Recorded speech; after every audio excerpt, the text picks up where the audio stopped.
जय हिंद दोस्तों। आज हम भारत के नेबर की एक ऐसे देश की बात कर रहे हैं जो अपने आज़ादी के वक्त से ही अपनी आर्मी के रूल से पिस रहा है। कहता अपने आप को डेमोक्रेसी है, लेकिन मौका मिलते ही कू करके आर्मी देश अपने हाथों में ले लेती है।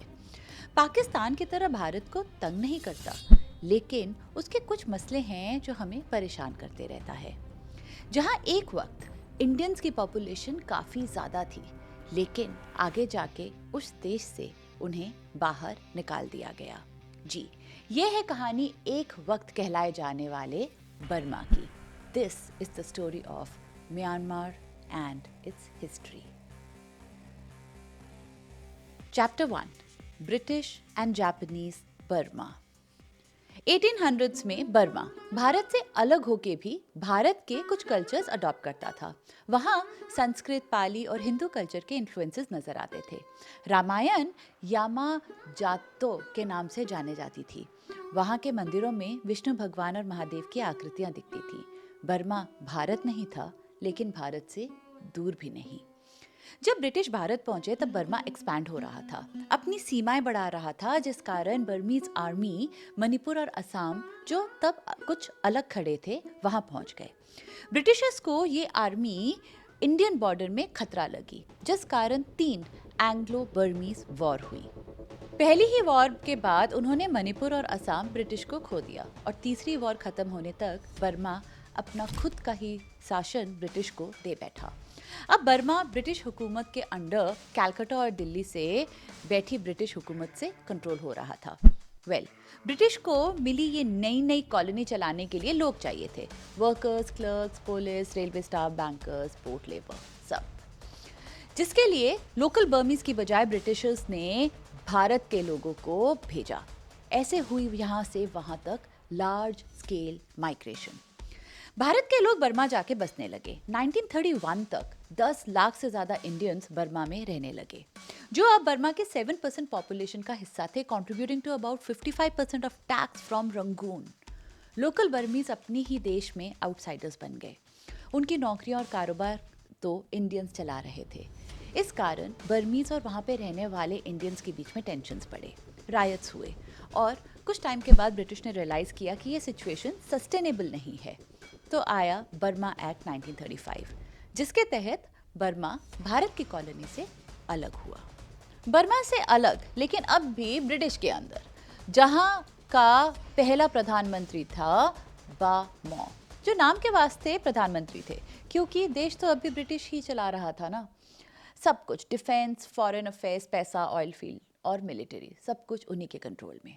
1940s में 25 साल के एक बर्मीज लीडर उभर के आए, ऑन सान, जिनको बर्मा की आज़ादी चाहिए थी। उनका मानना था कि आज़ादी नेगोशिएशन से नहीं मिलेगी, कुछ और रास्ता अपनाना होगा। तो उन्होंने मदद ढूंढनी शुरू की, जो उन्हें मिली जापान से। जापान, जो वर्ल्ड वॉर 2 में डूबा हुआ था। उन्हें बर्मा 3 कारण से चाहिए था। ब्रिटिश की चाइना जाते सप्लाई रोकने के लिए, टिम्बर, ऑयल फील्ड और राइस के लिए, और ब्रिटिश का इन्फ्लुएंस साउथ एशिया से काटने के लिए। तो उन्होंने मदद के बदले बर्मा को आज़ादी देने का वादा किया। ऑन सान ने BIA, Burma independence army, form की, जिनके 30 बर्मी सोल्जर्स को जापान ने मिलिट्री ट्रेनिंग दी। इन्हें 30 कमाराज बुलाया गया। फाइनली 1942 में जापान ने बर्मा में इन्वेड कर ब्रिटिश को बाहर किया। साथ ही 70,000 इंडियंस को, जो शिप के रास्ते वापस भेजे गए, और 2 लाख और, जो पैदल ही आसाम के रास्ते निकल पड़े। 10,000 लोग भूख, बीमारी और वायलेंस के हाथों मारे गए। लेकिन इस सब के बाद भी उन्हें आज़ादी नहीं मिली, क्योंकि अब ब्रिटिश की बजाय बर्मा को जापान कंट्रोल करने लगा था। एक हुकूमत की बजाय अब दूसरी हुकूमत। फिर आया अगस्त 1945 का वो दिन, जो हिस्ट्री हमेशा याद रखेगा। जापान पे न्यूक्लियर अटैक, जिसके बाद जापान ने वर्ल्ड वॉर 2 में सरेंडर किया, साथ ही बर्मा से अपनी ऑक्यूपेशन खा ली। लेकिन कहानी यहाँ पे ख़त्म नहीं होती, क्योंकि जापान के हटते ही वहाँ के पुराने रूलर्स ब्रिटिश वापस धीरे धीरे लौट आए। अब बहुत हो गया था। ऑन सान को अब की इंडिपेंडेंस चाहिए थी, तो वो जनवरी 1947 में लंदन गए। ब्रिटिश प्राइम मिनिस्टर क्लेमेंट एटली से मिले और एक अग्रीमेंट किया कि 1 साल के बाद बर्मा को फ्रीडम मिल जाएगी। बर्मा और ऑन सान का सपना आखिरकार पूरा होने जा रहा था, जो पूरा हुआ भी, लेकिन ऑन सान उससे पूरा होता देख नहीं पाए। क्यों? अपनी असैसिनेशन की वजह से। हुआ यूं कि जुलाई 1947 में जब ऑन सान अपने मिनिस्टर्स के साथ एक कैबिनेट मीटिंग में थे, वहां उनके राइवल ग्रुप के कुछ लोग बंदूकों समेत आए और ऑन सान को और उनके 6 मिनिस्टर्स को मार डाला। ऐसे ऑन सान और ब्रिटिश के वादे के अनुसार 1 साल बाद बर्मा को फाइनली आज़ादी मिली, 4 जनवरी 1948 को। चैप्टर 2, इंडिपेंडेंस एंड हुंता। आजाद बर्मा के प्राइम मिनिस्टर यू न्यू चाहे थे, लेकिन थे एक बिखरे हुए देश के प्राइम मिनिस्टर, जहां हर ट्राइब अपनी आइडेंटिटी और अपनी ही तरह से एक इंडिपेंडेंस मांग रही थी, जिस कारण 1950s तक आते पहाड़ों के एथनिक फाइटर्स बढ़ने लगे, बॉर्डर्स गुरिल्ला फाइटर्स कंट्रोल करने लगे और कई रीजन्स अपने ही रूल्स और टैक्स सिस्टम फॉलो करने लगे। बर्मा का मैप चाहे एक था, लेकिन ग्राउंड पे देश पूरा बिखरा हुआ था। जो देश वॉर से पहले राइस का सबसे बड़ा एक्सपोर्टर था, आज ट्रांसपोर्ट रूट्स के डैमेज से जूझ रहा था, रेलवे लाइंस पे इंसर्जेंसी से पीड़ित था, ट्रेड गिरा, नौकरियां नहीं थी, गवर्नमेंट में कॉन्फिडेंस डगमगा गया। पार्लियामेंट के अंदर यूनू 2 जंग लड़ रहे थे, एक देश के साथ और दूसरी जंगलों से। ये सब मिलिट्री के जनरल नवीन देख रहे थे, जिन्होंने देश को स्टेबलाइज करने के लिए टेम्पररीली स्टेप इन किया। उन्होंने 2 मार्च 1962 को कू कर गवर्नमेंट हटाई, पार्लियामेंट डिसमिस हुआ, लीडर्स अरेस्ट और प्रेस फ्रीडम गायब। ब्रिटिश और जापान के बेड़ियों से निकलने के बावजूद देश सिविल गवर्नमेंट के हाथों नहीं, मिलिट्री के हाथों में जकड़ा हुआ था। बर्मा की इकोनॉमी गिरती चली गई, सब जगह शॉर्टेजेस, गैस स्टेशंस में लाइंस, घंटों तक बिजली गायब, दवाइयों की कमी, ग्रेनरीज खाली। साथ ही मिलिट्री के चलाए internal threats based on language, religion and ethnicity.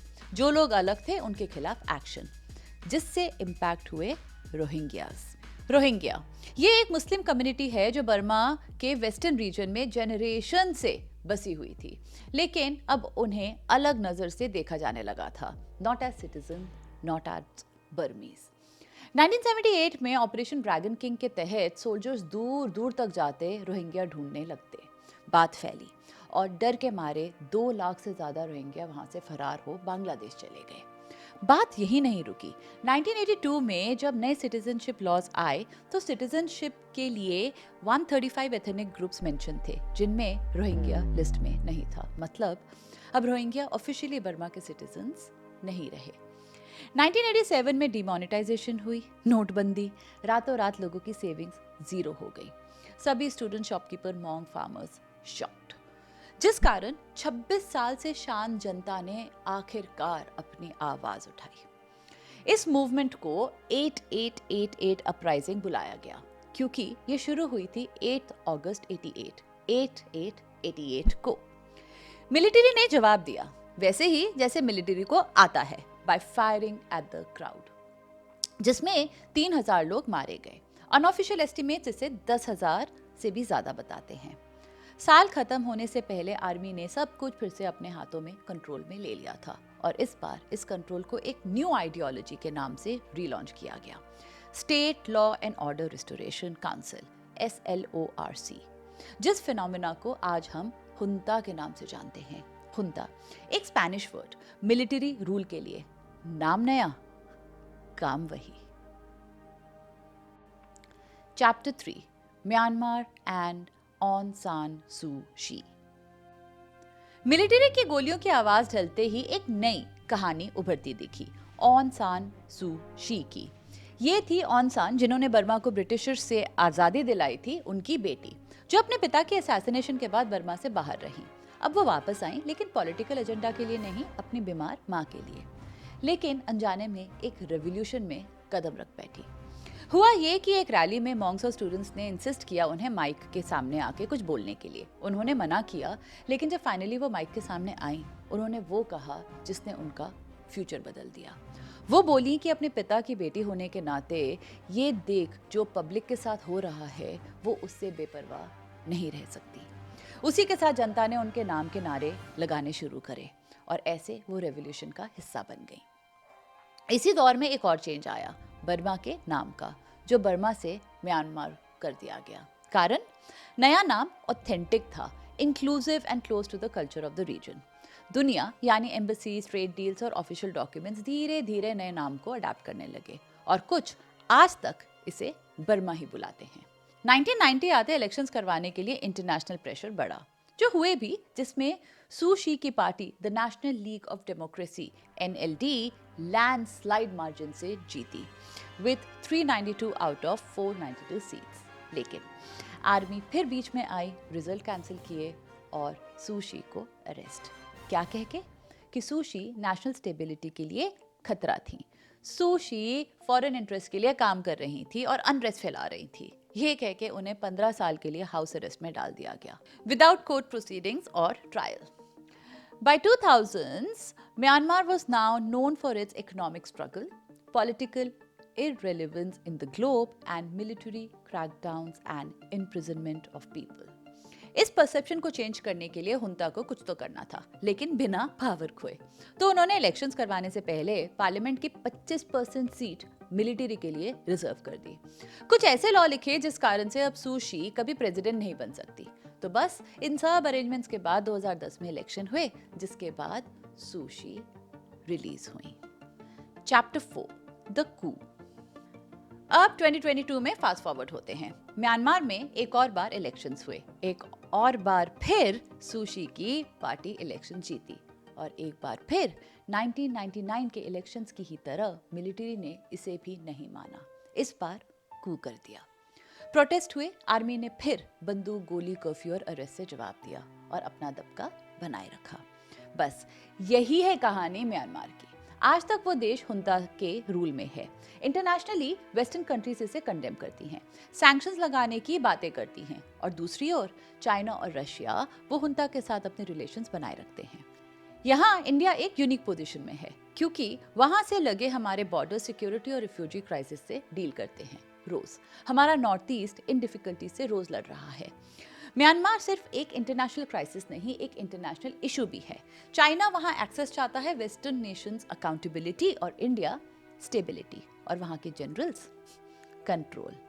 सोचो, 78 इयर्स हो गए देश को आज़ादी मिले, कुछ 4 से 6 इलेक्शंस हुए, 4 क्लीन और 2 जिसके बाद कू या फिर एक मिलिट्री ने इलेक्शंस को रद्द कर दिया। आज तक सिविलियन प्रेसिडेंट्स ने वहाँ 14 साल रूल किया और मिलिट्री ने 64 इयर्स। कहने को तो देश आज़ाद है, लेकिन फिर भी बंदी। इस बार देश को बेड़ियां बाहरी ब्रिटिश और जापानीज ने नहीं बांधी हैं अपनी ही मिलिट्री ने। क्या कहते हैं आप, आएगी कभी वहां पे true democracy and civilian government? चलो एक बात और बताओ, कहाँ आएगी ट्रू डेमोक्रेसी पहले, free from its own military, Myanmar में या पाकिस्तान में? कमेंट्स में जरूर बताइएगा। चलिए, इसी के साथ मैं आज आपसे इजाजत लेती हूँ। वीडियो अच्छी लगी हो तो लौट के जरूर आइएगा। This is Prerna signing off from the journey behind. फिर मिलूंगी मैं आपसे अगले हफ्ते एक और जर्नी के साथ। तब तक के लिए स्टे देसी, स्टे इंडियन।